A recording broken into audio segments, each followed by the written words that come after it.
Alors, bonsoir ou bonjour à tous. Alors, aujourd'hui, j'étais mis au courant, enfin, si vous voyez, je suis un peu l'actualité et du monde chrétien aussi, notamment le monde chrétien protestant. Donc, il y a un célèbre pasteur qui est connu, qui a une grande église en France, qui aurait fait une remarque sur des faux miracles. Donc, je pense vous voyez de qui je parle, et il a parlé de deux, du moins il a fait allusion à un célèbre homme de Dieu, du moins homme de Dieu, ce qu'ils disent, et deux, enfin un américain et un qui est d'origine africaine. Donc, bon, alors moi personnellement, sous cette chaîne, vous n'avez jamais trouvé que je parle nommément de personnes. Je n'ai jamais cité les noms. Vous allez comprendre de toute façon, vous suivez l'actualité, vous savez de qui je parle.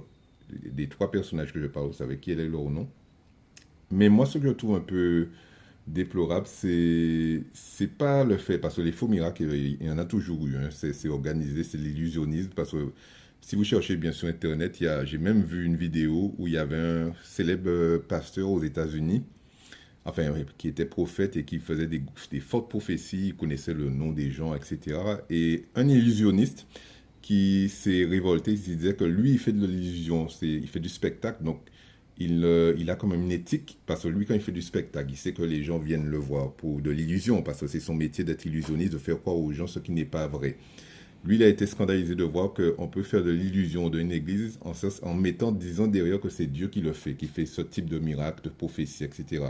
Donc, il a cherché à savoir quel est le truc derrière ce prophète, et il a trouvé que le prophète avait un micro, en fait, à l'oreille, une sorte de... Non, pas un micro, une oreillette, où sa femme lui donnait toutes les informations sur les personnes. Parce que les gens, quand ils rentraient dans cette église-là, dans cette assemblée-là, ils donnaient nos informations. Et sa femme n'avait que prendre les dossiers de toutes les informations que les gens ont notées et disait, voilà, tu t'appelles un tel, tout ça. Donc, lui, il faisait passer ça pour Dieu, mais c'était de l'illusion.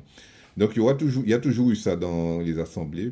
Mais le procédé, c'est le fait de nommer les gens, le fait de faire allusion, notamment sur le faux miracle tes problèmes prennent feu, où c'est pas le responsable de cette église, il n'est pas directement concerné, mais ça s'est fait dans son église.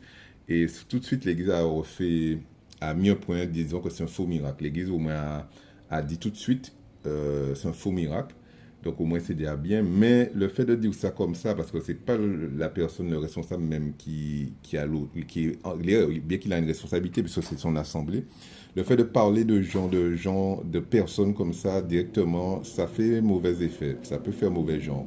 Donc sur cette chaîne, je vais jamais citer les noms. Je vais faire allusion à des personnes, mais vous n'aurez jamais leur nom. Parce que ces personnes peuvent vous attaquer avec raison peut-être. Voilà.